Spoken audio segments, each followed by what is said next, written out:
Hello friends, स्वागत है आप सबका आपके अपने ज्ञानधारा यूट्यूब स्टडी चैनल में।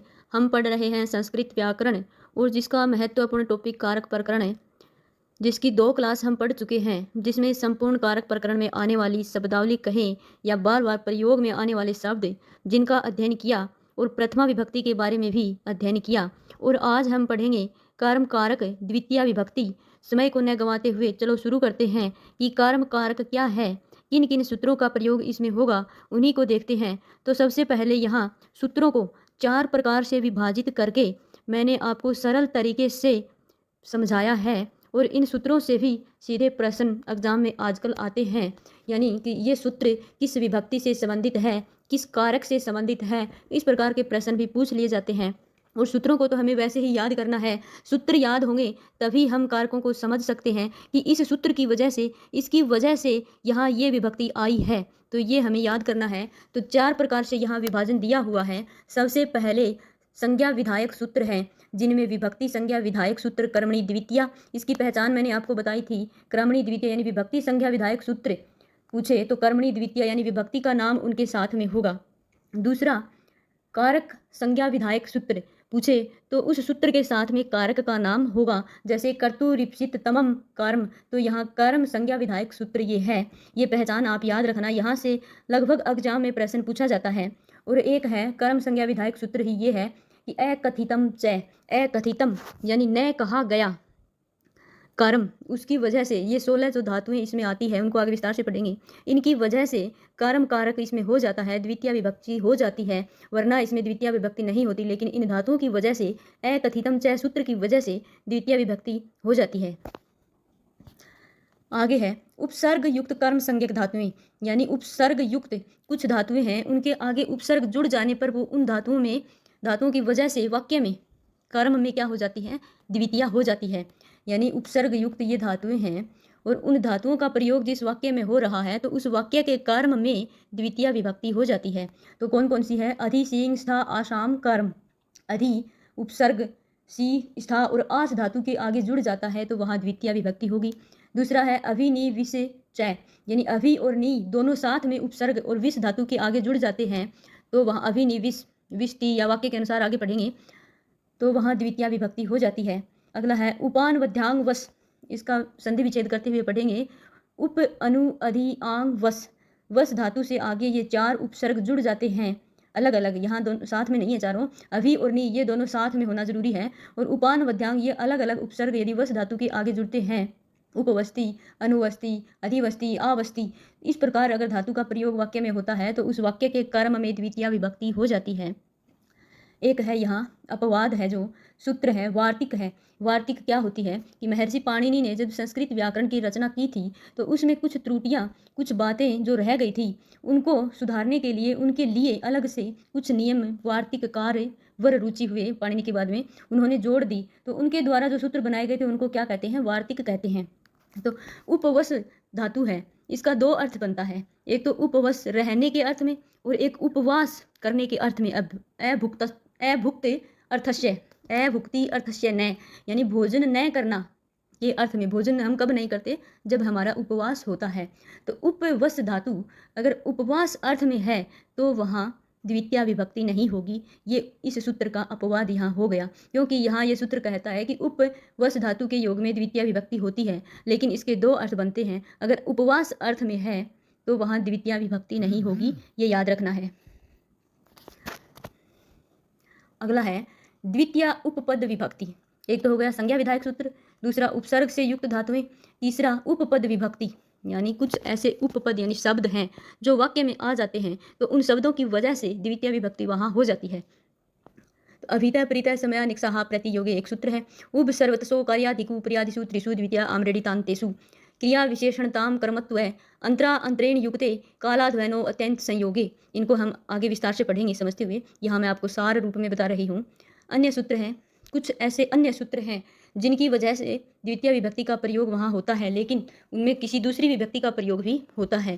तो ए नपा द्वितीया गत्यर्थ कर्मणि द्वितीया दुरांतिकार्थेभ्यो द्वितीया अकर्मक धातु योगे सप्रेह धातु योगे, यानी इनके योग में भी द्वितीय विभक्ति होती है। इनको आगे विस्तार से पढ़ेंगे। तो चलो शुरू करते हैं। सबसे पहले कर्म कारक द्वितीय विभक्ति दो प्रकार की होती है, कारक द्वितीय विभक्ति और उपपद द्वितीय विभक्ति। कारक द्वितीय विभक्ति यानी कर्ता और क्रिया का उनका सीधा संबंध होता है कि कोई दूसरा पद उसके बीच में नहीं आता, उनकी वजह से वहाँ द्वितीय नहीं होती। और उपपद विभक्ति यानी किसी दूसरे शब्द की वजह से वहाँ द्वितीय विभक्ति होती है, कर्म कारक होता है, तो वो उपपद हो गई। तो यहाँ हम सबसे पहले पढ़ते हैं कर्म संज्ञा विधायक सूत्र। कर्म संज्ञा विधायक सूत्र क्या है? कर्तु इप्सिततमम कर्म, यानी जो कर्ता को सबसे इष्टतम, सबसे अच्छा, जो प्रिय है, उसमें कर्म होगा। क्या अर्थ है इस सूत्र का? कर्तु, इस रे का विसर्ग बन जाएगा और ई का इप्सिततमम, इप्सित यानी अच्छा लगने वाला, सबसे अधिक इष्ट जो है, प्रिय जो है, उसमें क्या होगा? कर्म कारक होगा। इसकी वृत्ति यानी इस सूत्र की वृत्ति, इसका अन्वय विच्छेद, जैसे कर्तु क्रियया आप्तुम इष्टतमम कारकम कर्म संज्ञम स्यात्। क्या होगा? कर्तु क्रियया आप्तुम इष्टतमम कारकम, कर्तु क्या अर्थ है इसका? कर्ता क्रियया, तृतीया है क्रिया के, इसमें क्रियया, क्रिया के द्वारा जिसे आप तुम यानी पाना चाहता है, प्राप्त करना चाहता है, इष्टतमम, कर्ता क्रिया के द्वारा जिसे विशेष रूप से प्राप्त करना चाहता है, उसकी क्या होती है? उस कारक की कर्म संज्ञा होती है। ये इस सूत्र की व्याख्या यहाँ दी हुई है कि कर्ता क्रिया के द्वारा जिसे आप तुम इष्टतमम विशेष रूप से प्राप्त करना चाहता है, उस कारक की क्या होती है? कर्म संज्ञा होती है। यानी कर्ता का सबसे इच्छित पदार्थ जो है वो क्या कहलाता है? कर्म कहलाता है। आगे उदाहरण है, सह ग्रामम गच्छति, सह यानी वह, ग्रामम गच्छति गांव को जाता है। तो यहाँ ग्रामम सबसे इच्छित, सबसे इष्ट कार्य क्या है? यहाँ इसको गांव जाना है, गांव है, जाना तो क्या हो गई? क्रिया हो गई। सह कर्ता हो गया, कर्म क्या है? ग्राम है, यानी उसका सबसे इष्टतम क्या हुआ? ग्राम हुआ। तो यहाँ क्या हो जाएगी? द्वितीय विभक्ति हो जाएगी। बालका वेदम पठन्ति, बालक वेद पढ़ते हैं। तो वेद क्या है? यहाँ वेद पढ़ना क्या है? सबसे इष्ट कार्य है उसका। तो ये क्या हो गया? द्वितीय हो गई, कर्म हो गया इसमें। वानरः फलम खादति, बंदर फल खाता है, यहाँ फल में द्वितीय हो जाएगी। मातरम पश्यति, माता को देखता है, मातरम पश्यति, माता को देखता है, मातरम माता को देखता है, यहाँ कर्ता नहीं है लेकिन भाव पश्यति क्रिया है, वो कर्ता अर्थ में ही यहाँ प्रयुक्त हुई है, लट लकार है इसमें। तो मातरम क्या हो जाएगा? यहाँ कर्म हो जाएगा, यानी स मातरम पश्यति, वह माता को देखता है, यानी भाव इसका क्या है? भाव कर्म का ही है। पश्यति है वो कर्ता अर्थ में प्रयुक्त यहाँ हुआ है। इसमें कौन सी क्रिया है? पश्यति, लट लकार प्रथम पुरुष एक वचन की धातु है। तंडुलान पचती, चावलों को पकाता है, क्या हो जाएगा यहाँ? तंडुलान, तंडुल की द्वितीय बहुवचन में क्या हो जाएगी? तंडुलान, चावलों को पकाता है। तो यानी जो सबसे इच्छित है उसमें क्या होगी? सबसे इच्छित पदार्थ है या कोई भी काम है उसमें क्या होगी? द्वितीय विभक्ति होगी। इष्टतमम, प्रधान कर्म भी इसको बोलते हैं, इष्टतम भी बोलते हैं। आगे दूसरा सूत्र है कर्मणि द्वितीया। तो इसका क्या अर्थ होगा? अनुक्ते कर्मणि द्वितीया स्यात्। वृत्ति क्या है इसकी? व्याख्या क्या है सूत्र की? अनुक्ते कर्मणि द्वितीया स्यात्, ये भी पूछ लिया जाता है एग्जाम में, हमें ये प्रश्न ऐसे देगा, अनुक्ते कर्मणि खाली स्थान स्यात्, यानी अनुक्त कर्म में क्या होगा? द्वितीय होगा। ये हमें याद रखना होगा। अनुक्त और उक्त क्या होते हैं, इसको हमने अच्छी प्रकार से विस्तार से पढ़ा है। अनुक्त यानी नए कहा गया हो, यानी कर्ता और क्रिया, जो क्रिया है वाक्य में कर्ता की, वो क्रिया कर्ता के अनुसार न होकर कर्म के अनुसार होती है, तो वह कर्म उक्त है। और कर्ता क्रिया कर्ता के अनुसार होती है तो वह कर्म अनुक्त है। तो अनुक्त कर्म में कर्तृवाच्य में कर्म है वो क्या होता है? अनुक्त होता है। स पुस्तकम पठती, सह कर्ता हो गया, पठती क्रिया है, सह कर्ता के अनुसार है, तो यहाँ कर्म क्या हो गया? अनुक्त हो गया। और अनुक्त कर्म में क्या होगी? द्वितीय विभक्ति होगी। तो यहाँ कर्मणि द्वितीया यानी द्वितीय विभक्ति के लिए ये सूत्र है, कर्मणि द्वितीया, अनुक्त कर्म में द्वितीय विभक्ति होती है। अभिहिते तु कर्म आदौ प्रथमा, अभिहिते यानी उक्त कहा गया है, उस कर्म आदि में प्रथमा विभक्ति होती है। अनुक्त कर्म में द्वितीय होती है और उक्त कर्म में प्रथमा विभक्ति होती है। जैसे कर्म वाच्य के कर्म में प्रथमा होती है, क्योंकि कर्म वाच्य में क्रिया है वो किसके अनुसार होती है? जैसे यहाँ लक्ष्म्या हरि सेव्यते, लक्ष्मी द्वारा हरि का सेवन किया जाता है, ये सेव्यते क्रिया है, ये इस लक्ष्म्या के अनुसार न होकर किसके अनुसार है? इस हरि के अनुसार है, कर्म के अनुसार है। तो यहाँ क्या होगा? हरि के कर्म उक्त हो गया और उक्त कर्म में प्रथमा विभक्ति होगी। और अनुक्त कर्म कर्तृवाच्य के अनुक्त कर्म में द्वितीय विभक्ति होगी। यहाँ एक और है, जब तिंग कृत्य, तिंग प्रत्यय जो तिप्तस जी कृत्य आदि से कह दिया जाता है, जब उसमें द्वितीय न होकर प्रातिपदिकार्थ मात्र में प्रथमा विभक्ति होती है। यानी कर्म है वो यदि किसी तिंग कृत आदि प्रत्यय के द्वारा कह दिया जाता है, यानी कर्म क्रिया है वो कर्म के अनुसार बदल जाती है, क्रिया है वो कर्म के अनुसार होती है, जैसे कर्म वाच्य में, तो वहाँ वो कह दिया जाता है, मतलब वहाँ कर्म है वो क्या होता है, उक्त होता है। तो उस उक्त कर्म में द्वितीय न होकर क्या होगी, प्रथमा विभक्ति होगी। जैसे तिंग द्वारा कर्म के उक्त होने का उदाहरण यहाँ है, लक्ष्म्या हरि सेव्यते, लक्ष्मी के द्वारा हरि का सेवन किया जाता है। तो यहाँ सेव्यते क्रिया है ये हरि के अनुसार बदली है, हरि के अनुसार इसमें वचन पुरुष होगा, तो ये क्या हो गया, यहाँ हरि जो कर्म है वो सेव्यते क्रिया के द्वारा तिंग यानी तिप्तस जी प्रत्यय इसमें जुड़े हैं वो उसके द्वारा कही गई है, तो इसमें क्या हो जाएगा, यहाँ प्रथमा विभक्ति हो जाएगी। यहाँ ध्यान ये रखना कि यहाँ कर्म वाच्य है, कर्म वाच्य के कर्म में हमेशा ही क्या होती है, प्रथमा विभक्ति होती है। यहाँ सेवन क्रिया जो है उसका कर्ता तो लक्ष्मी है, लेकिन हरि कर्म के द्वारा वह तिंग से उक्त है, तो उसमें प्रथमा विभक्ति हो गई।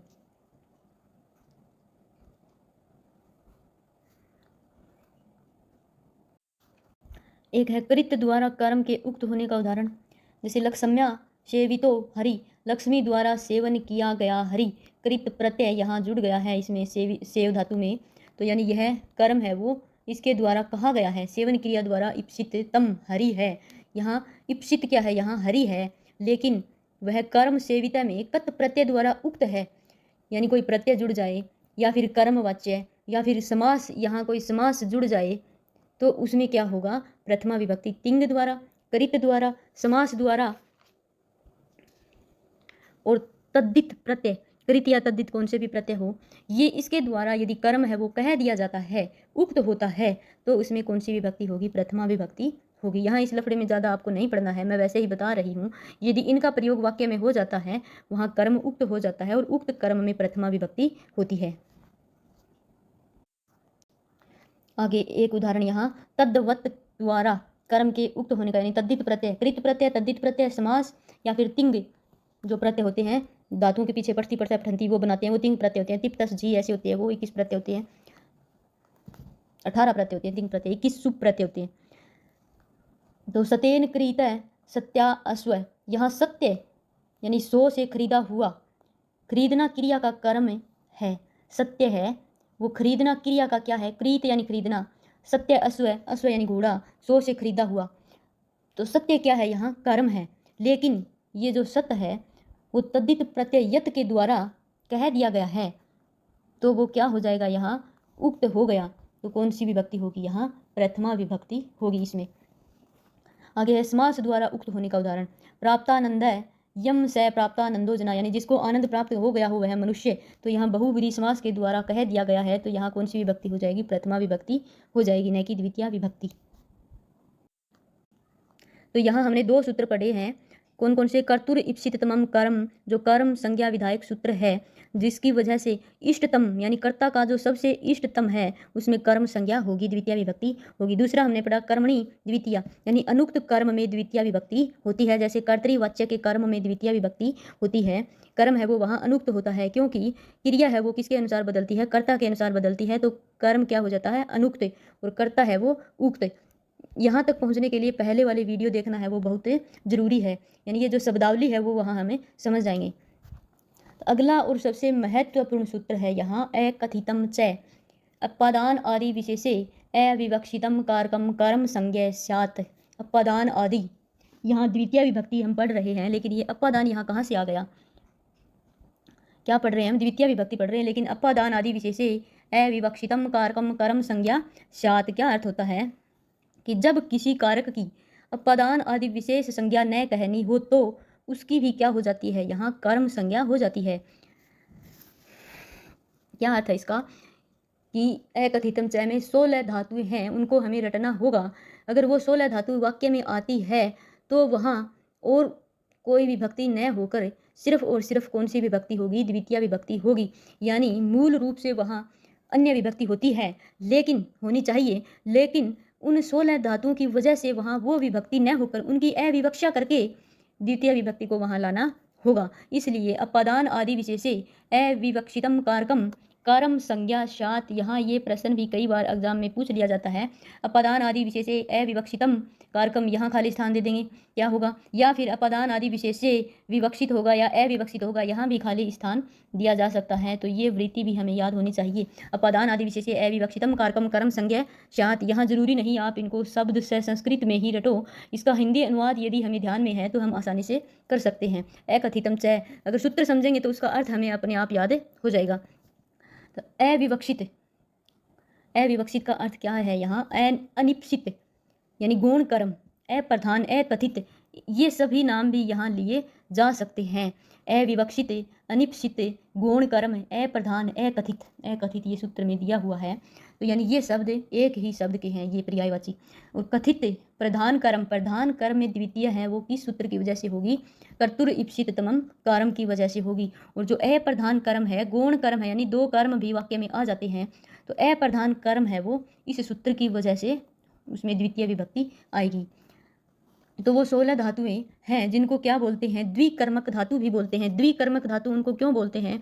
क्योंकि वाक्य में दो दो कर्म प्रयुक्त होंगे, उसी समय ये धातु उस वाक्य में होगी। तो यानी ये धातु जब आती है वाक्य में तो उस वाक्य में दो कर्म होते हैं, एक तो प्रधान कर्म या दूसरा अप्रधान कर्म। तो दो कर्म वाक्य में होने की वजह से इन्हें द्विकर्मक धातु के नाम से भी पुकारा जाता है, बुलाया जाता है, कहते हैं। तो ये नाम भी हमें याद होना चाहिए। यहाँ से प्रश्न भी बन जाता है, द्विकर्मक धातु कौन सी है या कौन सी नहीं है, ऐसा प्रश्न पूछ लिया जाता है। इन द्विकर्मक धातुओं की वजह से वाक्य में दो कर्म होते हैं, एक तो प्रधान कर्म इष्टतमम कर्म और दूसरा गौण कर्म अकथितम कर्म। तो उसकी पहचान हम कैसे कर सकते हैं? यानी किसी भी वाक्य में क्या या किसको शब्द से प्रश्न करने पर जो उत्तर प्राप्त होगा वह क्या होगा? प्रधान कर्म होगा। इससे भिन्न होगा वह अप्रधान या गौण कर्म होगा। यानी कोई भी वाक्य है, उस वाक्य में हम आगे प्रयोग करेंगे जब समझ में आएगा, क्या किसको शब्द से प्रश्न करेंगे, जो उत्तर प्राप्त होगा वह क्या होगा? प्रधान कर्म होगा।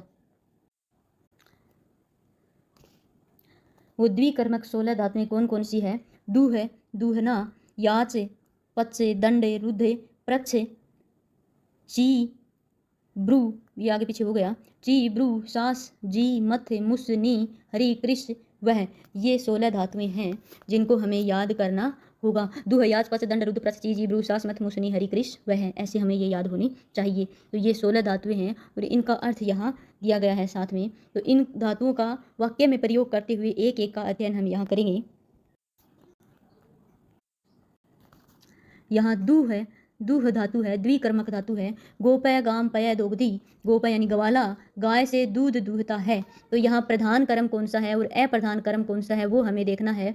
गोपय कर्ता हो गया, दोग्धी है वो क्रिया हो गई। यहाँ दो कर्म है, दो कर्म में प्रधान कर्म हमें पहचान करनी है। तो मैंने आपको बताया था कि क्या किसको वाक्य में प्रयोग करके हम देखेंगे कि गवाला क्या दूहता है, क्या दूहता है, यानी दूध यहाँ दूह रहा है। तो ये क्या हो गया? यहाँ प्रधान कर्म हो गया और अप्रधान कर्म गाम हो गया। तो यानी प्रधान जो कर्म है उसमें द्वितीय विभक्ति कर्तुर इप्सितमम कर्म से होगी और अप्रधान कर्म है उसमें अकथितम च से, इन धातुओं की वजह से द्वितीय विभक्ति होती है, न कि कर्तुर इप्सितमम की। यानी सबसे जो इष्ट है, सबसे जो प्रिय है, यहाँ दूध है तो इसमें द्वितीय विभक्ति कर्तुर इप्सितमम कर्म से होगी, ये ध्यान रखना।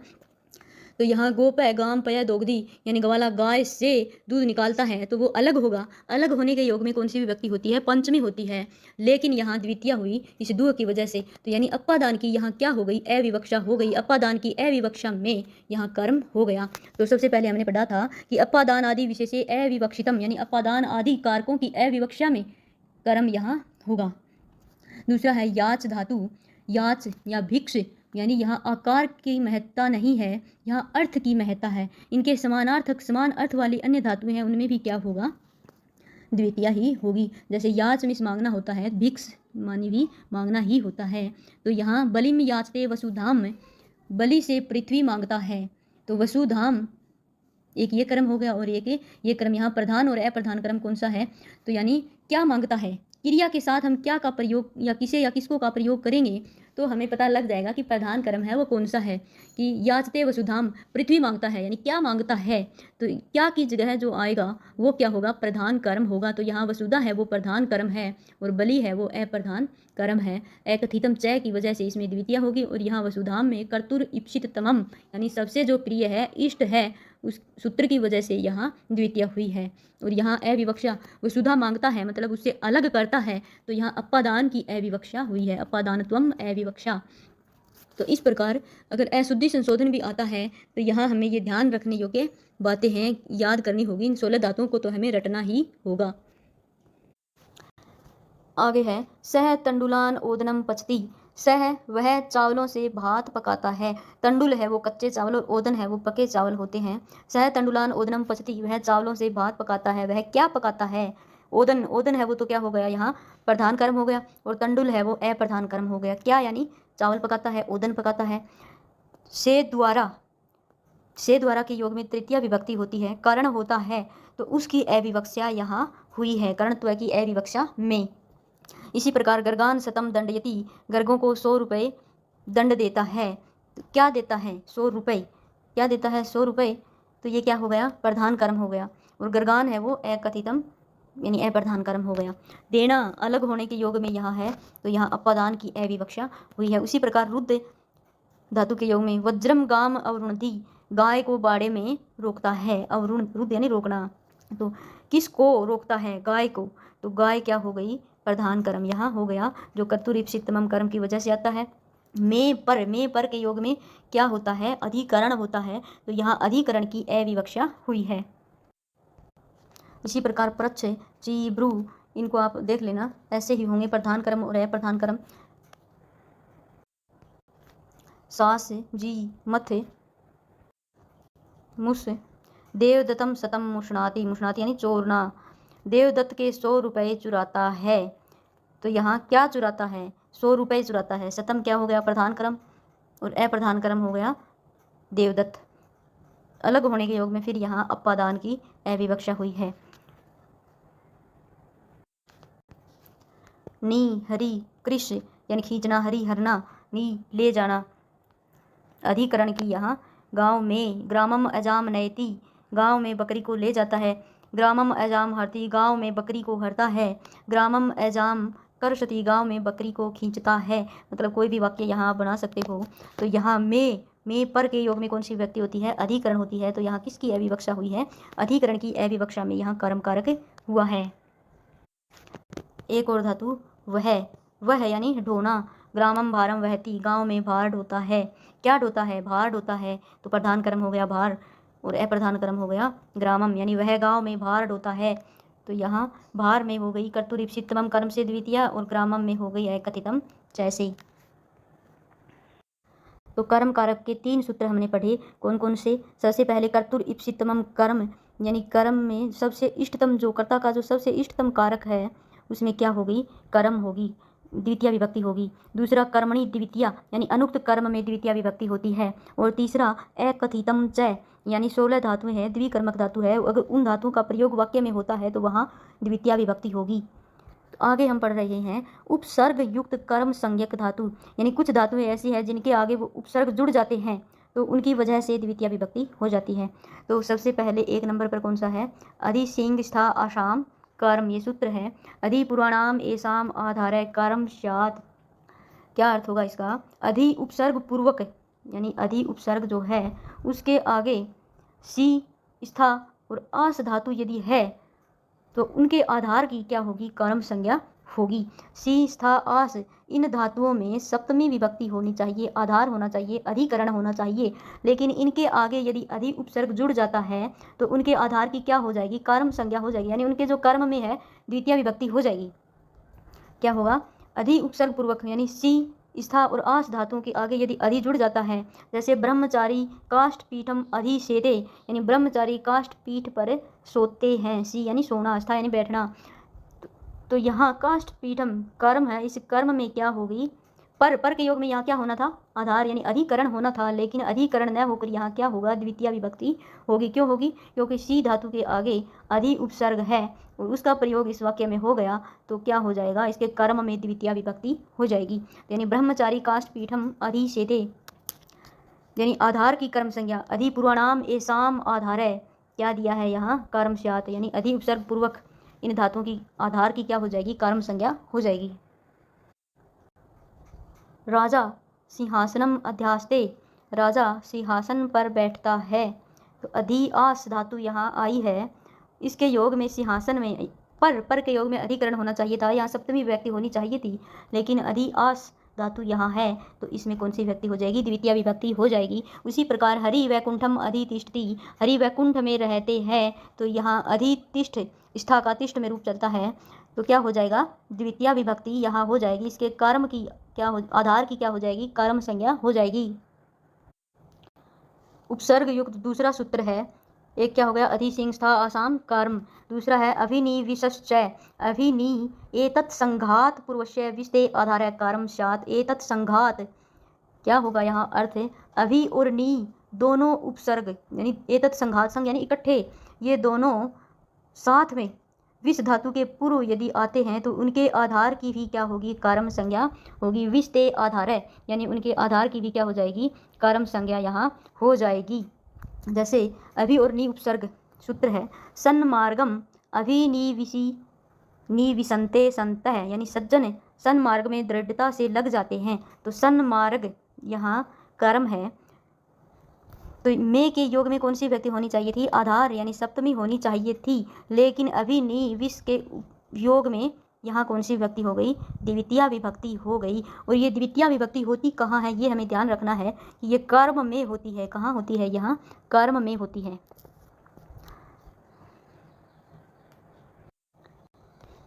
तीन सूत्र है उपसर्ग युक्त धातु के उप अनुअधियांगवश। तीसरा है, पहला क्या था, अधिसिंस्था आस कर्म अभिनिविशश्चय, उप अनु अधिआंग वश, उप अनु अधिआंग वश धातु से पूर्व यदि है तो क्या होगी, उसके आधार की भी क्या होगी, कर्म संज्ञा होगी। जैसे हरि वैकुंठम उपवस्ति, हरि वैकुंठ में रहता है, उपवस्ति अनुवस्ति अधिवस्ति, तो वैकुंठ यानी कर्म है, इसमें क्या हो जाएगी, यहाँ द्वितीय विभक्ति हो जाएगी, हरि वैकुंठम उपवस्ति। इसका एक अपवाद है, उपवस धातु जो है उसके दो अर्थ बनते हैं, कौन कौन से, एक तो रहना और दूसरा है वो उपवास करना, उपवास करना। तो रहना के अर्थ में यदि हरि वैकुंठम उपवस्ति, यहाँ हरि वैकुंठ में रहता है, रहना का अर्थ आया है, तो इसके कर्म में कौन सी हो गई, द्वितीय हो गई। लेकिन उपवास करने से संबंधित यदि होगा तो उसमें द्वितीय विभक्ति न होकर सप्तमी विभक्ति होगी। जैसे अभुक्ति अर्थस्य न, अभुक्त यानी भोजन न करने के अर्थ में, भोजन हम कब नहीं करते, जब हमारा उपवास होता है उस समय भोजन नहीं करते, तो ये वार्तिक है, जो वार्तिक कार कात्यायन द्वारा जोड़ दी गई है। यहाँ कुछ अगर कमी रह गई, त्रुटि रह गई पाणिनि के द्वारा, तो कात्यायन ने वो पूरी की थी। वर रुचि कात्यायन इनका पूरा नाम है, वार्तिक कार भी इनको कहते हैं, इस वा का अर्थ है वार्तिक। तो उपपूर्वक वश धातु के आधार की कर्म संज्ञा नहीं होगी, यानी ये वार्तिक कर्म संज्ञा का निषेध सूत्र है, अपवाद है। यदि उपवास अर्थ में होता है, वने उपवस्ति यानी वन में उपवास करता है, तो उपवास से संबंधित है, तो यहाँ वन में क्या हो जाएगी, सप्तमी विभक्ति हो जाएगी, याद रखना। दो प्रकार के सूत्र हमने पढ़ लिए, तीन और 6 सूत्र हमने पढ़ लिए। 3 संज्ञा विधायक सूत्र पढ़े और 3 ही उपसर्ग युक्त धातुओं के सूत्र हमने पढ़े। अब है द्वितीय उपपद विभक्ति, जिसके सूत्र हम पढ़ेंगे। अभितय परितय समया निक्षा हा प्रति योगे, इन शब्दों का प्रयोग यदि वाक्य में होता है तो वहाँ द्वितीय विभक्ति का प्रयोग होगा। अभितय दोनों ओर, परितय चारों ओर, समया निक्षा समीप, हा विषाद या शोक, प्रति की ओर, इन अव्यों के योग में क्या होगा, द्वितीय विभक्ति होगी। जैसे ग्रामम अभितय नद्यौ वहतः, गांव के दोनों ओर नदी बहती है, तो कर्म क्या है यहाँ, अभितय का, ग्रामम गांव के दोनों ओर नदी बहती है। विद्यालयम परितः वृक्षा सन्ति, विद्यालय के चारों ओर हरे वृक्ष है। तो इस प्रकार इन शब्दों के योग में क्या होगी, द्वितीय विभक्ति होगी, याद रखना है। और वाक्य में ये हमें दिख जाए तो फट से द्वितीय विभक्ति कर देनी है। ग्रामम निक्सा वनम वर्ते, गांव के निकट वन है। ग्रामम समया, नदी बहती। हा दुष्टम सदाचारम प्रति, तो इन अव्ययों के योग में द्वितीया विभक्ति होगी, इनके कर्म में। अगला सूत्र है उपसर्वतसो कार्याधिक उपरि आदिषु त्रिषु द्वितीया आम्रेडितान्तेषु ततः अन्यत्र अपि दृश्यते। उभयतः यानी दोनों ओर, सर्वतः चारों ओर, धिक कार्याधिक उपरि आदिषु, धिक यानी धिक्कार है, उपरि सबसे ऊपर, अधः अधः अध्ययदि, इन शब्दों के योग में द्वितीया विभक्ति होगी। अर्थात तस, ये जो तस है, तस प्रत्यांत उभ और सर्व शब्द तथा धिक शब्द और आम्रेडितान्तेषु, आम्रेडितान्तेषु यानी द्वित्व रूप में जो प्रयुक्त होते हैं उनको आम्रेडित शब्द बोलते हैं। द्वित्व जैसे अधः अधः, ऊपरी ऊपरी, अधि अधि, ये शब्द क्या है? आम्रेडित शब्द, इनको बोलते हैं आम्रेडितान्तेषु। तो इन तीनों शब्दों के योग में कौन सी विभक्ति होती है? द्वितीय। यहाँ तीन क्यों दिए हैं शब्द? तो ये बहुत सारे हैं, तीन क्यों दिए हैं? तस प्रत्यय, जिनके तस प्रत्यांत जो शब्द हैं, उभ और सर्वत, उभयतः, तस क्या होता है? तय, लास्ट में आवाज आती है ना, तय, उभयतः, सर्वतः, ये तस प्रत्यांत शब्द है। धिक और आम्रेडितांत, इन शब्दों के योग में द्वितीया विभक्ति होगी। जैसे उभयतः कृष्णम गोपा, उभयतः यानी कृष्ण के दोनों ओर गोपा हैं। ये शब्द वाक्य में रटना होगा इनको हमें। अभिता प्रीता समयानिक सहा प्रतियोगे, उभयतः सर्वतः, धिक, अधि अधि, ऊपरी ऊपरी, अध्यधि अधः अधः, तो इनके योग में द्वितीया विभक्ति होगी। जैसे सर्वतः, सर्वतः कृष्णम, धिक पापिनम, ऊपरी ऊपरी दुर्गम राष्ट्र पताका चलती, ऊपर ऊपर दुर्ग के राष्ट्र पताका चलती है। दुर्गम लोकम, अधो अधय लोकम, अधय अधि समुद्रम पोता चलंती, समुद्रम, तो इनके कर्म में क्या हो जाएगी? द्वितीया विभक्ति हो जाएगी। आगे एक सूत्र है, वार्तिक है ये, क्रिया विशेषणानाम कर्मत्व नपुंसकत्वम एक वचनांतत्वम च इष्यते। क्रिया विशेषण यानी क्रिया विशेषण जो शब्द है उनमें नपुंसकलिंग एक वचन का प्रयोग किया जाता है। क्रिया विशेषण शब्द में द्वितीया विभक्ति होती है, यानी नपुंसकलिंग एक वचन का होता है। मंदम गच्छति, मधुरम भासते, अश्व तीव्रम धावति, तो मंद, दौड़ना की क्रिया की विशेषता क्या है? यहाँ मंद है, तो यहाँ इनमें क्या होगा? द्वितीया विभक्ति होगी। मंदम गच्छति, बोलने की, मधुरम भासते, मधुर बोलते हैं, तो भासते क्रिया का विशेषण यहाँ मधुर है, तो यहाँ इनमें क्या होगी? द्वितीया विभक्ति होगी। अगला है अंतरा अंतरेण युक्ते, अंतरा यानी मध्य, अंतरेण यानी बिना, इन अव्ययों के योग में भी क्या होती है? द्वितीया विभक्ति होती है। यानी ये अव्यय अगर वाक्य में आ जाते हैं तो वहाँ भी क्या होगी? उनके कर्म में भी क्या होगी? द्वितीया विभक्ति होगी। अंतरा ग्राम द्वयम नदी बहती, यानी नदी प्रवहती, गांव के दोनों ओर नदी बहती है। रामम अंतरेण न सुखम, राम के बिना सुख नहीं है। रामम, तो यहाँ सुखम कौन सी विभक्ति हो जाएगी? द्वितीया विभक्ति हो जाएगी। अगला है कालाध्वनो अत्यंत संयोगे, ये इंपॉर्टेंट है, यहाँ इसको हमें ध्यान रखना होगा। कालाध्वनो, काल अध्वन यानी मार्ग, काल यानी समय, अत्यंत संयोग गम्य, कालवाचक तथा मार्गवाचक शब्दों से क्या होती है? द्वितीया विभक्ति होती है। अत्यंत संयोग गम्य यानी जब किसी गुण, क्रिया या द्रव्य का किसी कालवाची या मार्गवाची शब्द से निरंतर संयोग रहता है, लगातार वो बना रहता है, तो वहाँ कौन सी विभक्ति होगी? द्वितीया विभक्ति होगी। जैसे मासम अधिते, महीने भर लगातार पड़ता है, यानी लगातार उसमें संयोग निरंतर बना रहता है, तो वहाँ कौन सी होगी? मासम में यहाँ द्वितीया हुई है। दिवारात्रम अधिते, दिन रात पड़ता है, मतलब निरंतरता यहाँ बनी हुई है। मार्गवाचक जैसे क्रोशम कुटिला नदी, क्रोशम कुटिला नदी यानी कोस भर नदी टेढ़ी है, यानी लगातार कई दूर तक है वो, तो वो यहाँ क्या हो गया? यानी निरंतरता इनमें बनी हुई है, तो यहाँ क्या हो गया? द्वितीया विभक्ति हो गई। कालाध्वनो अत्यंत संयोगे, यानी उनमें अत्यंत संयोग हो, निरंतरता उनमें हो, तो उन कालवाचक और मार्गवाचक शब्दों से क्या होगी? द्वितीया विभक्ति होगी। तो यहाँ 5 सूत्र हमने उपपद विभक्ति के पढ़े, जिनमें अभिता प्रीता समयानिक सहा प्रतियोगे, उभ सर्वस्व कार्याधिक पर्यादिशु आदि अमृडितांत, ये शब्द क्रिया विशेषण के कर्मत्व में द्वितीया होगी। अंतरा अंतरेण युक्ते, कालाध्वनो अत्यंत संयोगे, तो ये 5 उपपद विभक्ति हैं जिनकी वजह से द्वितीया होगी। आगे कुछ ऐसे सूत्र हैं जिनकी वजह से भी द्वितीया विभक्ति हो जाती है। जैसे एनपा द्वितीया, यानी दिशावाचक शब्द के साथ एनप यानी एन प्रत्यय का प्रयोग हो रहा है, तो वहाँ संबंधित शब्द में द्वितीया और षष्ठी दोनों विभक्तियों का प्रयोग किया जाता है। जैसे ग्रामम उत्तरेण, उत्तरेण एन प्रत्यय है ना यहाँ, तो इस एन की वजह से दिशावाचक शब्दों के साथ एन प्रत्यय होगा तो उसमें क्या होगी, द्वितीया विभक्ति होगी। तो यानी ग्रामम द्वितीया और षष्ठी दोनों होती है यहाँ। ग्रामम उत्तरेण एका नदी अस्ति, गांव के उत्तर में एक नदी है।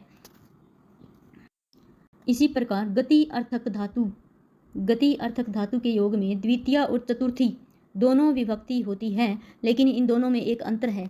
गति अर्थक धातुओं के योग में द्वितीया और चतुर्थी दोनों होती है, लेकिन गति में यदि शारीरिक गति नहीं होती है तो वहाँ केवल द्वितीया विभक्ति होगी। जैसे मोहन गृहम या गृहाय गच्छति, मोहन घर जाता है, तो यहाँ गृहम और गृहाय दोनों होगा। लेकिन मोहन घर जाता है तो यानी वह शरीर जाता है, शरीर से चलकर जाता है, शारीरिक गति यहाँ हो रही है। लेकिन अगला वाक्य देखो, मनसा हरिम व्रजति, मन से हरि के पास जाता है, मन से जाता है, यानी यहाँ कोई शारीरिक क्रिया नहीं हो रही है, शारीरिक गति नहीं हो रही है, तो यहाँ ओनली द्वितीया होगी, ये हमें याद रखना है। तो क्या है, मनसा हरिम व्रजति, यहाँ हरि में क्या होगी, द्वितीया होगी ओनली, नहीं गति है लेकिन शारीरिक गति यहाँ नहीं हो रही, तो यहाँ सिर्फ द्वितीया होगी। और द्वितीया और चतुर्थी दोनों होती है गति अर्थक शब्दों में, लेकिन शारीरिक गति न है तो वहाँ सिर्फ द्वितीया होगी। एक सूत्र है दूरांतिकार्थेभ्यो द्वितीया च, दूर और अंतिक शब्दों के योग में द्वितीया विभक्ति होती है, यानी दूर या अंतिक, अंतिक यानी निकट, और या इनके समान अर्थ रखने वाले शब्दों में द्वितीया, तृतीया और पंचमी और सप्तमी विभक्ति होती है। जैसे ग्रामात, ग्रामस्य, दूरम, दूरेण, दूरात, दूरेवा, यानी इन शब्दों में ही होती है, इन शब्दों की वजह से इनके कर्म आदि में नहीं होती। दूर और अंतिक शब्द है, इन शब्दों में ही द्वितीया, तृतीया, पंचमी और सप्तमी विभक्ति होती है। जैसे यहाँ ग्रामात या ग्रामस्य, वा दूरम, दूरेण, दूरात, दूरेण, क्या होगा, गांव से दूर।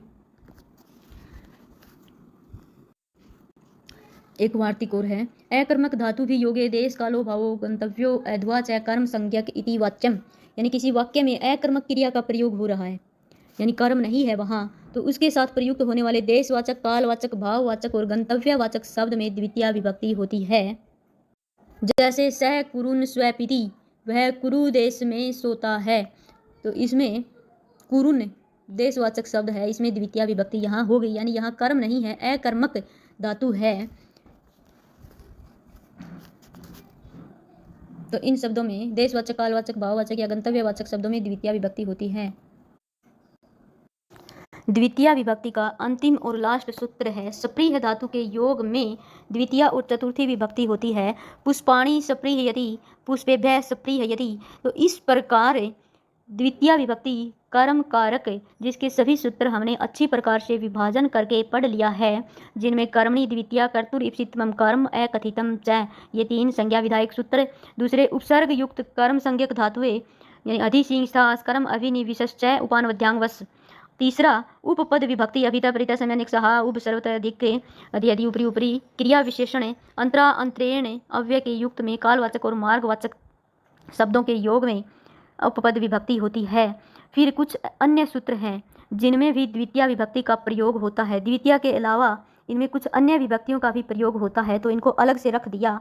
एनपा द्वितीय, यानी दिशावाचक शब्दों के साथ एन प्रत्यय का प्रयोग होता है, तो वहाँ द्वितीया। गति अर्थक धातुओं के साथ द्वितीया और चतुर्थी। दूर और अंतिक शब्दों के साथ द्वितीया। अकर्मक धातु के योग में यदि क्रिया है वो कर्म योग में प्रयुक्त होती है तो वहाँ द्वितीया होगी, और सप्रीह धातु के योग में द्वितीया और चतुर्थी दोनों विभक्तियां होती है। तो इस प्रकार द्वितीया विभक्ति के सभी सूत्रों को पढ़ लिया है। इससे संबंधित कोई क्वेश्चन हो तो कमेंट बॉक्स में ज़रूर पूछें। धन्यवादम। और यहाँ सूत्रों से भी प्रश्न पूछे जाते हैं, शुद्ध अशुद्ध में भी यहाँ से प्रश्न बनते हैं, और कौन कौन से किस किस प्रकार के प्रश्न बनते हैं वो साथ साथ मैंने आपको समझा दिया है।